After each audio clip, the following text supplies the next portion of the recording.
வணக்கம்.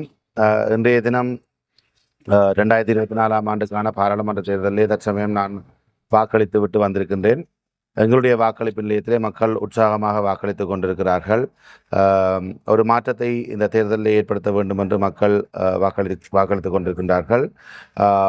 நாங்கள் வலுவாக நம்புகின்றோம், இந்த தேர்தலிலே இளையவர்களை புதியவர்களை பாராளுமன்றத்துக்கு அனுப்ப வேண்டும் என்கின்ற நோக்கத்தோடு தமிழ் மக்கள் வாக்களிப்பிலே கலந்து கொண்டிருக்கிறார்கள். எனினும் வேறு இடங்களிலே வாக்களிப்பு விகிதம் குறைவாக இருப்பதாக நான் அறிகிறேன். அவ்வாறு இருந்தால் மக்கள் உடனடியாக வீடுகளிலிருந்து வெளியேறி தங்களுடைய வாக்குகளை அளிக்க வேண்டும் என்பதை நான் இந்த சந்தர்ப்பத்திலே வேண்டுகோளாக விடுக்கின்றேன்.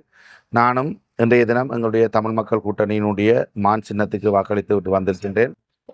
தமிழ் மக்கள் கூட்டணியுடைய மான் சின்னத்துக்கு வாக்களித்து தமிழ் மக்கள் இந்த தேர்தலில் புதியவர்களை இளையவர்களை பாராளுமன்றத்துக்கு தங்களுடைய பிரதிநிதிகளாக அனுப்புவார்கள், ஒரு மாற்றத்தை ஏற்படுத்துவார்கள் என்ற வலுவான நம்பிக்கையோடு நான் இந்த வாக்களிப்பு நிலையத்தை விட்டு விலகிச் செல்கின்றேன்.